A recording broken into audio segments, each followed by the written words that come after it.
Hi, I'm Bob Lazar.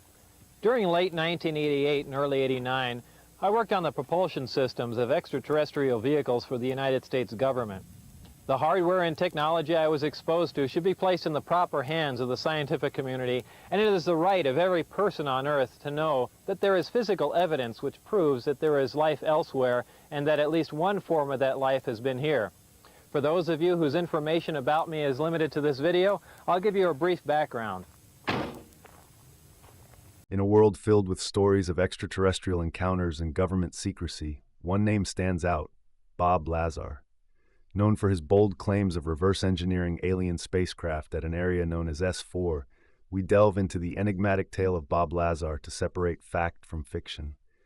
Join us on a journey as we uncover the truth behind the UFO claims and unravel the mystery surrounding this controversial figure. Bob's main purpose at S4 was to inspect a sphere that was allegedly the main reactor for the alien craft.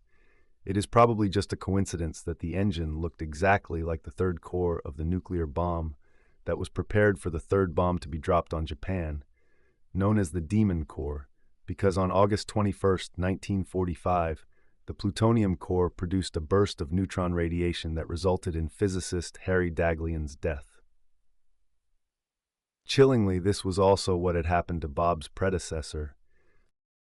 Bob also tells us that he would be debriefed by being placed in a room with about 150 top-secret documents for him to peruse for about half an hour before going to do some tests on the sphere. Among these documents were papers describing aliens. They were small and hairless, much like the archetypal aliens we all know from science fiction movies. Now, before we go any further, I want to point something out.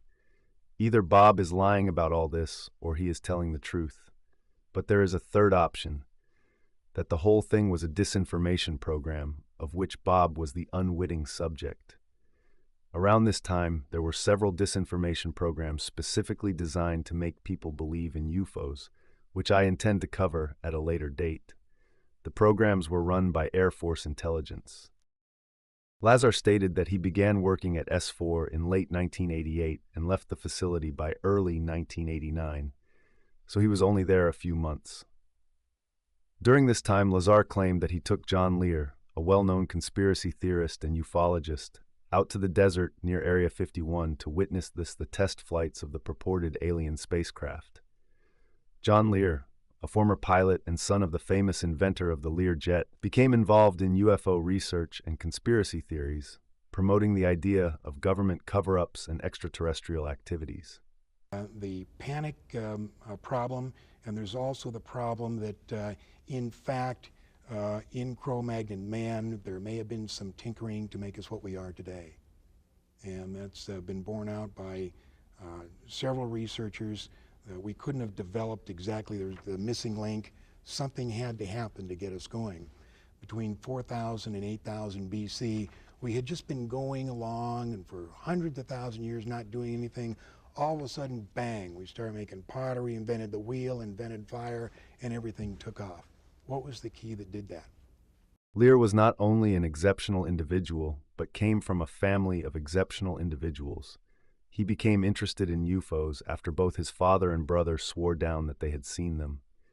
As I said before, his father invented the Lear jet. In several interviews, Bob Lazar claims not to have had an interest in UFOs prior to his work at S4, but birds of a feather flocked together, and it seems unlikely to be the case that he could have been friends with Lear and not have had more than a passing interest in the subject. The late 1980s and early 1990s were a very crazy time in the field of UFOs, so much so that it would be almost impossible for a person living today to even begin to imagine. The characters and concepts in this field at the time were totally out there. Going out into the desert with people like Lear was probably not what Bob's employers had in mind when they gave him majestic clearance to work on the propulsion systems of extraterrestrial craft. One of Bob's main assertions is based around element 115, which anyone with more than a passing interest in chemistry and physics would have known, since element 115 and other super-heavy elements were predicted by physicists as early as the 1960s, around 4 decades prior to their eventual creation. Scientific theory is often decades in front of the actual means of verification because it takes many years to create the machines that are needed. Given that moscovium, element 115, is known for its extreme instability and transitory nature due to its radioactive properties and short half-life, the idea of the government possessing significant quantities of it raises questions about how they might store a material that only exists for around 1250 nanoseconds. The force of repulsion in the nucleus would be greater than any force that could be brought to bear on the element. If the government were to indeed possess 500 pounds of moscovium, it would naturally face challenges in maintaining such a quantity of a highly unstable element. In a hypothetical scenario where large quantities of moscovium were brought into our universe from an alternate reality or obtained through advanced technological means, the element's inherent instability would likely present significant challenges for containment and preservation. Bob Lazar's claims regarding the government's possession of significant amounts of element 115 must be approached with skepticism and critical analysis, especially considering the known properties and limitations of this element. Superheavy metals have large numbers of protons and neutrons at the core. The forces of attraction are simply overcome by the forces of repulsion, leading to the element to cease to exist shortly after it comes into being. Bob claims that an isotope exists that is stable, but beyond the tipping point, simply adding more neutrons to the nucleus of the atom would have no effect. The element would still be unstable due to its very nature.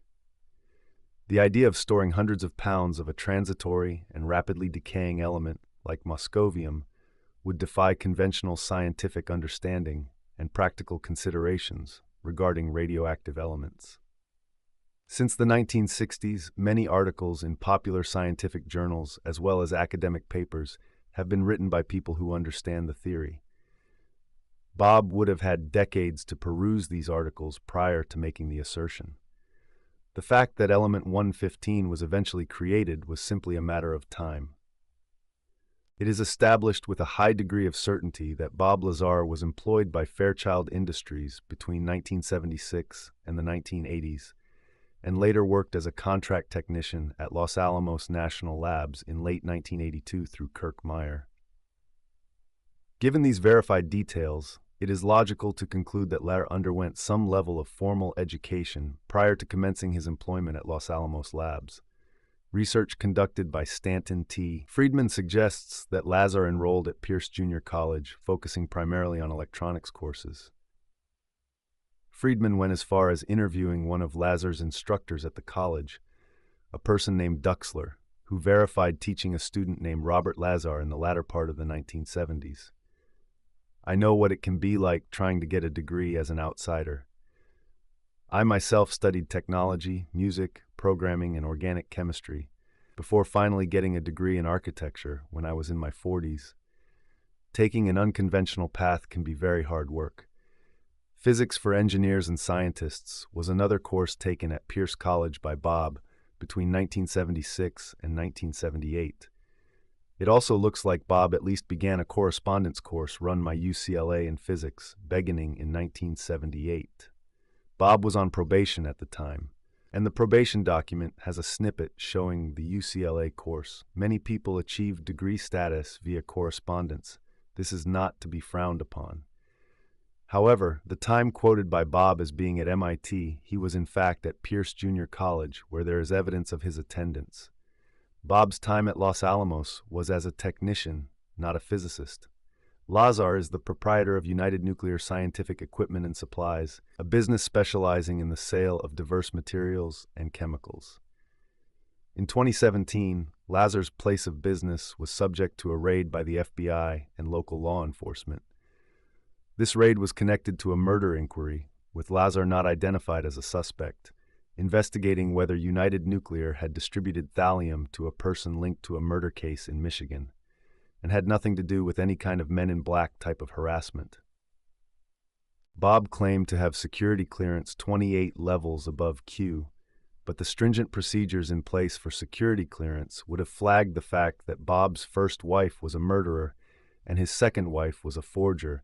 These facts would have enabled Bob to become compromised and possibly blackmailed, since the clearances would have included his spouse.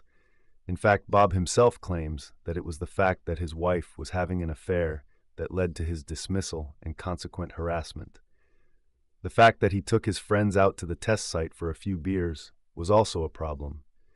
They would watch the proton beam form plasma clouds and imagine that they were alien spacecraft. Bob Lazar claimed that he worked near Area 51 at a location known as S4. According to Lazar's assertions, S4 was a secret facility located south of Groom Lake in Nevada, where he alleged to have been involved in reverse engineering alien spacecraft and studying advanced extraterrestrial technology. S4 was described as a separate facility from Area 51 where classified research and testing supposedly took place. These claims by Bob Lazar about his work at S4 have been met with skepticism and lack of corroborating evidence from official sources.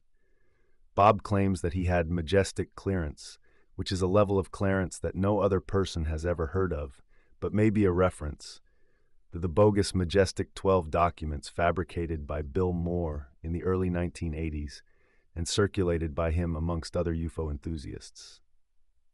In 1980, Moore wrote The Roswell Incident with writing partner Charles Berlitz. They also authored The Philadelphia Experiment, 1979. Moore is known to have spread misinformation among the UFO community of the time and to have been on the payroll of some shady group, probably linked to the U.S. Air Force. It is this book, written by a known liar, that suggests the retrieval of alien bodies at the site of the so-called Roswell incident. Bob's claim that the so-called craft came from Zeta Reticuli harks back to Betty and Bernie Hill's claims about the star system first made in 1961. The pair of hoaxers had drawn a star map, and a couple of UFO enthusiasts linked it with this distant star system because it was the only one bearing a somewhat vague resemblance. Although Bob had a clearance so secret that no one else has ever heard of it, he himself admits that his work at S4 was very irregular, so maybe once a week or once a fortnight. He also says that he was there for a few months, so that would make the time he spent back engineering alien spacecraft measured in hours, perhaps as little as 24 hours total. Bob doesn't tell us why they chose him above all the top scientists in America, just that he met Teller, the father of the atom bomb, at a talk he once gave. If the U.S. government had the good fortune of a revolutionary propulsion system falling directly into their hands, from a spacecraft landing almost directly within the facility, known to have been the location of the test flights of recovered V-2 rockets that were brought back from Germany after the Second World War. From 1946 to 1952, continuous testing of these rockets came out of White Sands Missile Base. Hundreds, if not thousands of tests were performed. I can guarantee you that if such a propulsion system existed, there would be 24 PhDs working on it 24/7 until it was cracked. Not just some guy with a criminal record and a string of bankruptcies taking a look at it every now and then. As for the Roswell story, an incident of a top-secret device landing on a ranch outside of Roswell, it was known as Project Mogul, and listened for Russian ballistic missile launches.